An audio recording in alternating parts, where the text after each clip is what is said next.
আসসালামু আলাইকুম, সবাই কেমন আছেন? আশা করছি সবাই ভালো আছেন।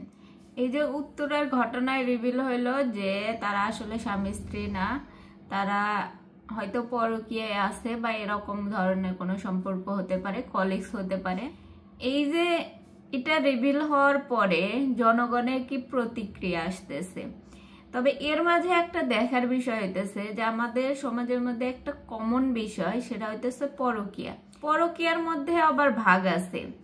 এই যে যিনি উনার স্ত্রী দাবি করতেছে যে উনার ওয়াইফ, তিনি তাকে দেখলে বোঝা যাইতেছে যে তিনি অতটা স্মার্ট না বা উনি অতটা ওইভাবে থাকেন না যেটা হয়তো তার হাজবেন্ড চায়।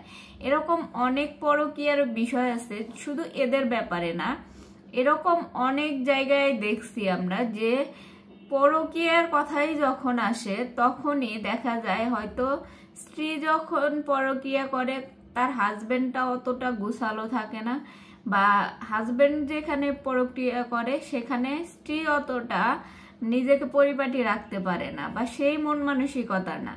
বেশিরভাগ ক্ষেত্রে এরকম হয়। তো একজন হাজবেন্ড যখন দেখে তার ওয়াইফকে যেভাবে থাকতে বলে, যেভাবে পরিপাটি হয়ে থাকতে বলে, একজন ওয়াইফ সেইভাবে থাকে না, কারণ তার বিয়ে হয়ে গেছে, তার বাচ্চা কাচ্চা সামলাইতে হয়, তার সংসার সামলাইতে হয়, ওইভাবে একদম ফিটফাট হয়ে থাকার মতো হয় না। কিন্তু বেশিরভাগ ক্ষেত্রে পরকীয়া যারা করে তাদের স্ত্রীরা এই মেন্টালিটি থাকে যে এখন তো বিয়ে হয়ে গেছে, এখন আর ওইভাবে থেকে লাভ কি। বেশিরভাগ বইয়েরাই এটা মনে করে, কিন্তু এই জিনিসগুলো আপনাদের ভুল ধারণা। কারণ একজন হাজবেন্ড সব সময় সে বাইরে থাকে, বাইরের পরিবেশ দেখে, বাইরের মেয়েরা কিভাবে চলাফেরা করে, সেও অনেক সময় চায় যে তার ঘরের বউটাও এরকম থাকবে, এরকম পরিপাটি থাকবে, এরকম স্মার্ট হয়ে চলবে, মানে এরকমটা চায়। অনেক ক্ষেত্রে অনেক স্বামীরাই চায়। তো মেয়েরা যদি এই জিনিসটা না করতে পারে তখন দেখা যায় যে হাজবেন্ডরা অন্যদিকে মন যায় তাদের মনে হয় আমার ঘরের বউ তো এরকম না, মানে বাইরের পরিবেশটা দেখে দেখে ঘরে এসে যখন দেখে যে একজন অপরিপাটি মেয়ে, সে বাচ্চা কাচ্চা নিয়ে সংসার নিয়ে এলোমেলোর মধ্যে আছে, তখন হাজবেন্ড বাইরে যেটা দেখে আসে ঘরে সেটা না পাইলে তখনই পরকীয়াটা মনোভাবটা বেশি চলে আসে। এখন বর্তমান সমাজে পরকীয়াটা এমন ভাবে বেড়ে গেছে যে কথায় কথায় পরকীয়া, মানে আপনি যেখানেই দেখবেন সেখানেই সন্দেহ যেমন আছে বাস্তবেও তেমন আছে। এরকম না যে শুধু বাস্তবেই বেশিরভাগ, অনেক ক্ষেত্রে দেখা যায় সন্দেহর বশবর্তী হয়েও এই পরকীয়ার ইয়াটা বেশি হয়, পারিবারিক কলহটা বেশি হয়ে যায়।